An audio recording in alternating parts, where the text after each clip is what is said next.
Hello everyone, welcome to my YouTube channel classes with Ritu. जैसा कि आपको पता है कि जो हमारा टॉपिक है वो है ग्रोथ एंड डेवलपमेंट।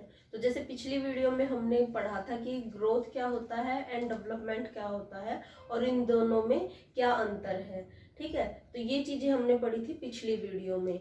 जो आज का जो हमारा टॉपिक है वो है प्रिंसिपल ऑफ डेवलपमेंट, कि जो ये इसके जो सिद्धांत है वो क्या है।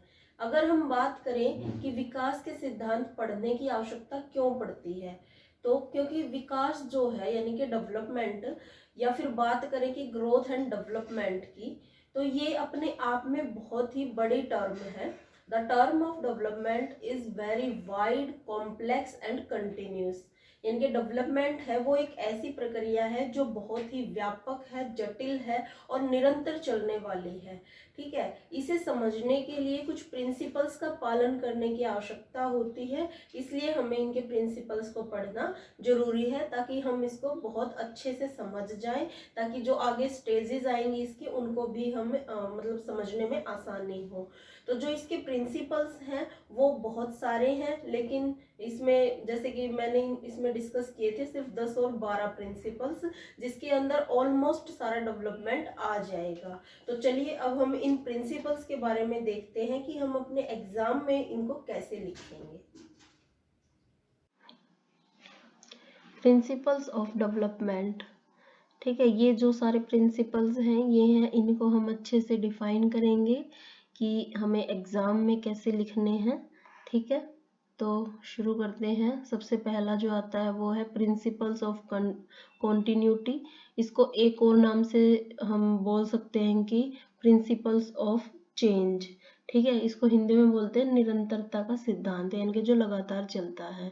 Development is continuous process and life long process. Development एक कॉन्टिन्यूस प्रोसेस है, लेकिन निरंतर चलने वाली प्रक्रिया है, और लाइफ लॉन्ग प्रोसेस है जो पूरी लाइफ चलती रहती है।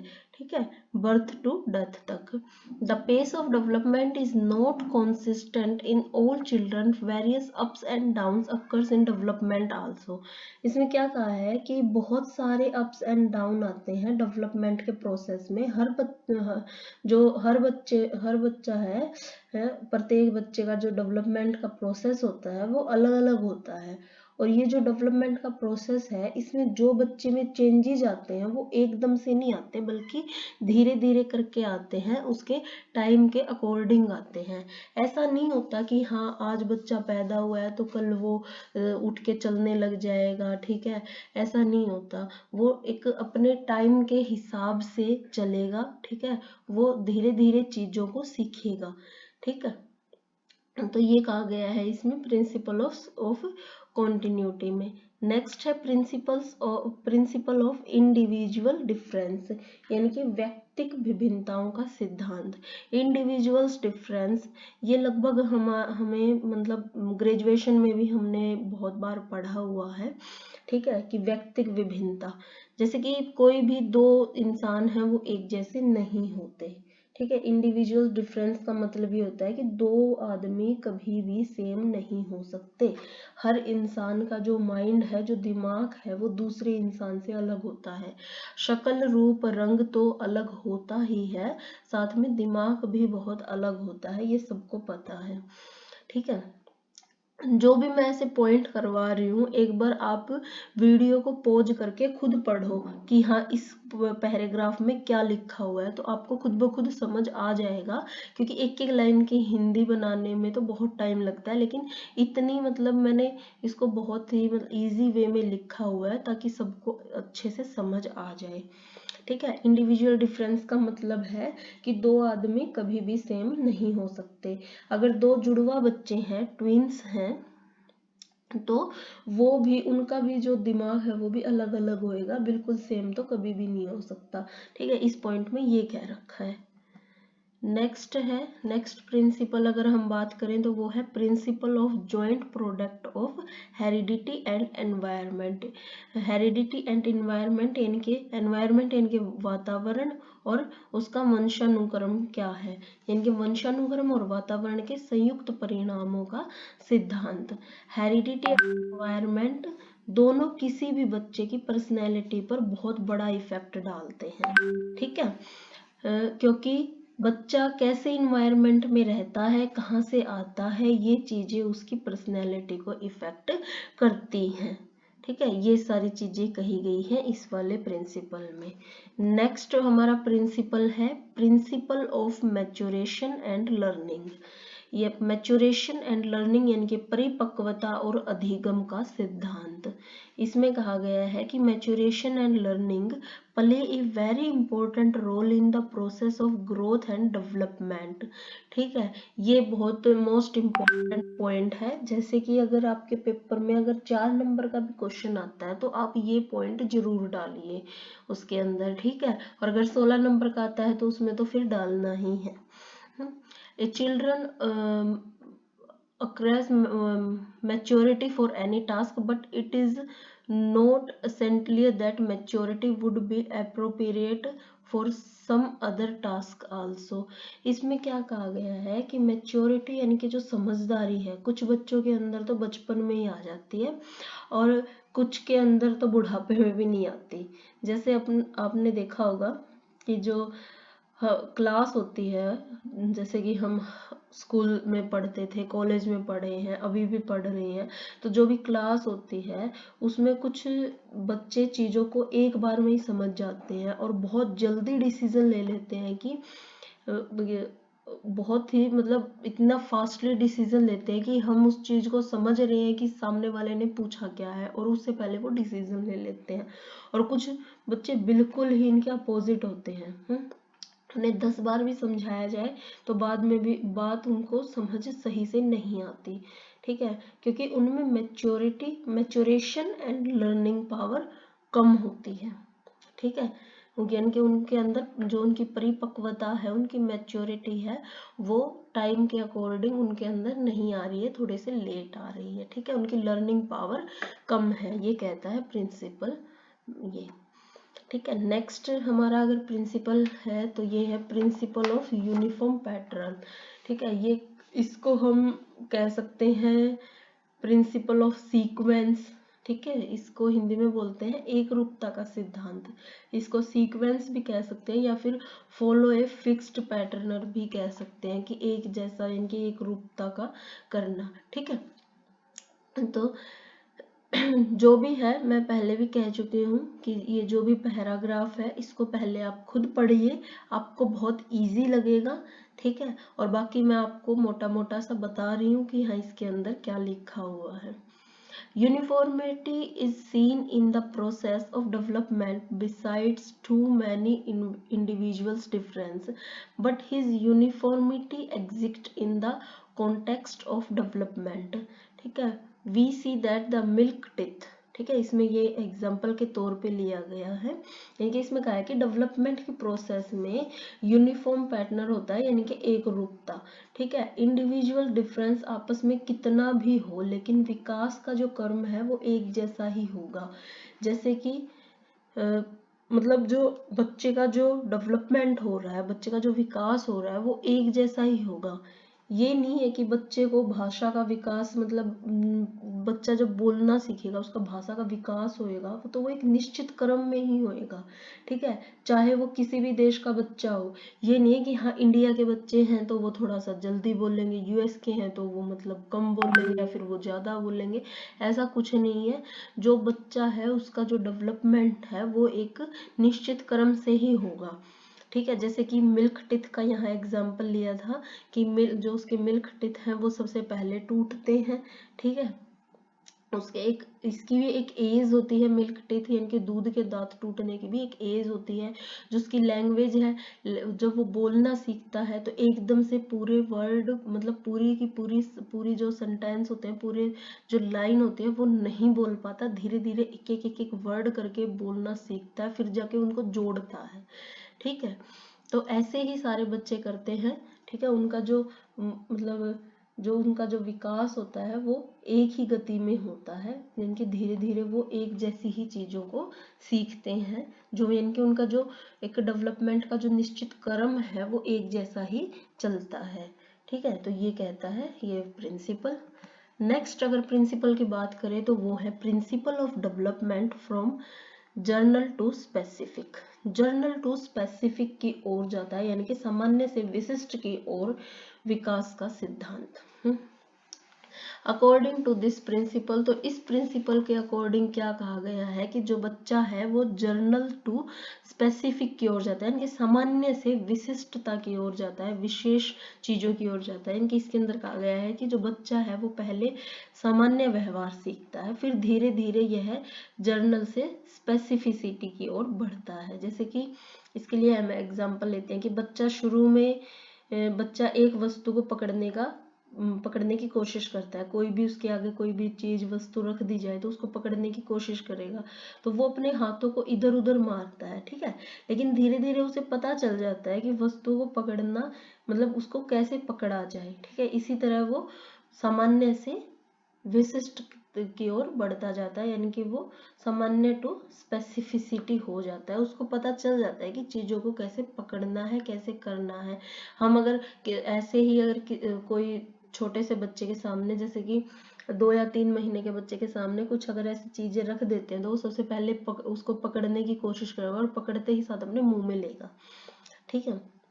लेकिन धीरे धीरे उसको ये पता चल जाता है कि हाँ इस चीज को कितनी जल्दी हमें पकड़ना है, कितनी जल्दी, यानी कि वो बहुत जल्दी चीजों को पकड़ना छोड़ना सीख जाता है, उनके ऊपर उसकी नजर बहुत जल्दी से जाने लगती है, वो धीरे धीरे सामान्य से विशिष्टता की ओर जाता है, ठीक है। इनके वो उसका जो डेवलपमेंट है वो धीरे धीरे होता है। तो इसमें ये बात कही गई है। सो नेक्स्ट पॉइंट है इसमें principle of predictability of development. Predictability of development यानी कि इसको हम एक तरह से भविष्यवाणी कह सकते हैं या फिर पूर्वानुमान कह सकते हैं, कि पूर्वानुमान लगाना, ठीक है, विकास के का पूर्वानुमान का सिद्धांत, ठीक है। तो इसके अंदर क्या बोला गया है कि जो विकास की जो प्रेडिक्टेबिलिटी है यानी कि भविष्यवाणी है, उसका बच्चे का पूर्वानुमान लगाना बहुत ही आसान हो गया है। जैसे कि एक पुरानी कहावत है जो अभी भी चल रही है कि पूत के पाँव पालने में दिख जाते हैं, ठीक है। तो वो उसी कहावत के ऊपर ये प्रिंसिपल है, एक तरह से आप ये मान लीजिए कि वो जो कहावत है उसी के ऊपर ये प्रिंसिपल है, ठीक है। कि जैसे कि बच्चा जो हरकतें करता है, ठीक है, जो उसकी इंटेलिजेंसी है, उसकी पर्सनैलिटी है, इंटरेस्ट है, कैपेबिलिटी है, कैपेसिटीज है, इनके इन चीज़ों के हिसाब से घर वाले हो या फिर टीचर्स हो, कोई भी हो, ठीक है, इन चीज़ों को देख के वो बता देते हैं कि हाँ ये बच्चा आगे जाके ये बनेगा, ठीक है। तो ये एक तरह से यही है कि हम पूर्वानुमान लगा लेते हैं कि हाँ ये बच्चा आगे जाके क्या बनेगा, एक तरह की भविष्यवाणी है। तो ये कहा गया है इस प्रिंसिपल के अंदर, ठीक है। नेक्स्ट प्रिंसिपल है इसमें principle of variance in the rate of growth and development, यानी कि वृद्धि और विकास की गति की दर में भिन्नता का सिद्धांत, ठीक है। There are various stages of growth and development, all those stages have different pace of growth and development. इनके इसमें कहा गया है कि जब बच्चा छोटा होता है तो उसके अंदर ग्रोथ ज़्यादा होती है, ठीक है, जबकि वो अडल्टहुड के बाद डेवलपमेंट वाली स्टेज है वो ज़्यादा जल्दी डेवलप होती है, ठीक है। क्या है कि जैसे कि जब बच्चा छोटा होएगा तो उसकी ग्रोथ ज़्यादा होएगी, ठीक है, कि उसके हाथ पांव बढ़ रहे हैं, उसका सिर बढ़ रहा है, ठीक है, उसके फिंगर्स लेग, ये मतलब ग्रोथ वाला जो स्टेज है वो डेवलप हो रहा है। लेकिन अडल्टहुड के बाद उसका ग्रोथ वाला इनके फिजिकल जो चेंजेस हैं उसमें वो कम होने लग जाते हैं, लेकिन जो डेवलपमेंट है, डेवलपमेंट वाली स्टेज है वो ज़्यादा होने लग जाती है, कि उसमें कॉग्निटिव डेवलपमेंट होने लगता है, फिजिकल डेवलपमेंट होने लगता है, ठीक है, और इमोशनली सोशली ये सारे डेवलपमेंट होने लगते हैं उसके अंदर, ठीक है, टाइम टू टाइम उसमें चेंज होने लगता है, ठीक है। प्रिंसिपल ऑफ डेवलपमेंट डायरेक्शन यानी कि विकास की दिशा का सिद्धांत। विकास की अपनी दिशा होती है और यह डायरेक्शन निश्चित है। इनके जैसे कि बच्चे का पहले सिर बढ़ता है फिर टांगे बढ़ती हैं। इसके अंदर दो चीजें आती हैं, ये जो दो चीजें मैंने लिखी हुई है यहाँ पे, इसमें सबसे पहली है सफेलोकैडुअल सीक्वेंस यानी कि सिर से पांव की ओर डेवलपमेंट, ठीक है। प्रॉक्सिमोडिस्टल सीक्वेंस यानी कि रीढ़ की हड्डी से बाहर की ओर, ठीक है। इसमें जो पहला है, इसमें कहा गया है कि development occurs from head to toe, यानी कि जो सिर से लेके पैर तक का जो विकास होता है, यानी कि ऊपर से नीचे तक का विकास, कि बच्चा सबसे पहले इसमें कहा गया कि विकास सिर से पैर तक होगा। ठीक है, यानी कि सिर से शुरू होगा और पैर तक बाद में आएगा। यानी कि बच्चा सबसे पहले जो है वो अपना सिर संभालना सीखता है। ठीक है, जैसे कि 3-4 महीने तक वो अपना सिर संभालना लगभग सीख जाता है। उसके बाद वो अपनी बाकी बॉडी पार्ट्स पर कंट्रोल करना सीखता है। ठीक है, जैसे वो फिर बैठना सीखता है, फिर चलना सीखता है। ठीक है, तो ये एक सीक्वेंस है जो सिर से पैर तक होती है। ठीक है, और ये है जो प्रॉक्सिमोडिस्टल सीक्वेंस, इसमें क्या होता है कि development occurs from centre portion of the body to the outer parts, यानी कि जो सेंटर पोर्शन है, विकास शरीर के मध्य भाग से बाहरी भागों तक जाता है। सेंटर पोर्शन से, यानी कि हमारी रीढ़ की हड्डी के से उसके बाद बाहरी भागों से जाता है। तो सेंटर पोर्शन, जो बॉडी पार्ट सेंटर में है, वो पहले कंट्रोल करना सीखता है बच्चा, बाद में आउटर पार्ट्स पर कंट्रोल आएगा। जैसे पहले हड्डी डेवलप हुई, रीढ़ की हड्डी डेवलप हुई, फिर बाहर की तरफ पहले पूरे आर्म्स पे या पूरे शरीर से बच्चा रोएगा, लेकिन बाद में बच्चा कंट्रोल करना सीख जाता है, यानी कि सेंटर से बाहर की तरफ कंट्रोल आएगा, तो वो कहलाता है पैरोक्सीमोडिस्टल सीक्वेंस। ऑफ इंटीग्रेशन, यानी कि एकीकरण का सिद्धांत। ठीक है, इस प्रिंसिपल के अकॉर्डिंग क्या है कि जो बच्चा है वो सामान्य से विशिष्ट की ओर जाता है, यानी कि जनरल टू स्पेसिफिक की ओर जाता है, और फिर उन भागों का एकीकरण करना सीख जाता है, यानी कि उनको इंटीग्रेटेड करना सीख जाता है कि उनका एकीकरण कैसे किया जाए, यानी कि कई सारी चीज़ों को एक साथ करना सीख जाता है। ठीक है, जैसे बच्चा है वो पहले पूरे हाथ को हिलाता था, फिर धीरे धीरे हाथ को और फिर उंगलियों को हिलाने की कोशिश करता है, इनके उसका कंट्रोल है वो धीरे धीरे बढ़ता जाता है। जैसे कि इसके लिए हम एग्जांपल लेते हैं, जैसे कि हम साइकिल चलाते हैं, तो जो हमारा दिमाग है वो, मतलब हमारे पैर हैं वो पैडल मार रहे होते हैं, हाथ है हैंडल को संभाले हुए होते हैं, दिमाग है कि वो इधर उधर होता है कि सड़क पे कोई और तो नहीं है। ठीक है, एक दिमाग में ये भी चलता रहता है कि हाँ साइकिल की स्पीड ज़्यादा ना हो, पीछे कोई है आगे कोई है, मतलब दिमाग कितनी चीज़ें करता है। ठीक है, इनके हम चीज़ों को संभालना सीख जाते हैं, एक ही टाइम पे एक से ज़्यादा काम करना सीख जाते हैं। हमारे जो बॉडी पार्ट्स होते हैं वो एक टाइम पे एक से ज़्यादा काम करते हैं। ठीक है, तो ये कहा गया है इसमें प्रिंसिपल ऑफ इंटीग्रेशन में। And next and last point है इसका प्रिंसिपल ऑफ टोटल डेवलपमेंट। इसमें क्या कहा गया है कि the physical development is human being is as per time as side by side the different aspect of human personality also develops like social, physical, emotional, mentally। तो इसमें कहा गया है कि जो डेवलपमेंट है वो आपको सारे ही एस्पेक्ट को समाहित करता है। ठीक है, इसमें जो इंटर रिलेशन है उससे जुड़ा हुआ है। ठीक है, इसको हम इंटर रिलेशनशिप भी कह सकते हैं, सिर्फ नाम ही अलग है, क्योंकि जो मनुष्य के व्यक्तित्व के विभिन्न पक्षों का विकास है, जो मानव है, जो उसकी पर्सनैलिटी का जो विकास है वो अलग अलग तरह से हो रहा है, साथ साथ चलता रहता है, जैसे कि सामाजिक, मानसिक, शारीरिक, जैसे कि सोशल, फिजिकली, इमोशनली और मेंटली, ये सारी चीज़ें एक साथ जो इनका डेवलपमेंट है वो एक साथ चलता रहता है। ठीक है, वो चीज़ों को सीखता रहता है और बेहतर होता रहता है। आई होप कि आपको ये सारे प्रिंसिपल्स क्लियर हो गए होंगे, और यहाँ तक का जो हमारा टॉपिक है ग्रोथ एंड डेवलपमेंट का वो भी आपको क्लियर हो गया होगा कि हमें एग्जाम में उसको कैसे लिखना है अगर क्वेश्चन आता है तो। ठीक है, प्लीज वीडियो को लाइक करें, शेयर करें एंड सब्सक्राइब करें और बेल आइकन को प्रेस करें, ताकि जब भी मैं वीडियो अपलोड करूं तो आपके पास तुरंत नोटिफिकेशन आ जाए। Thank you.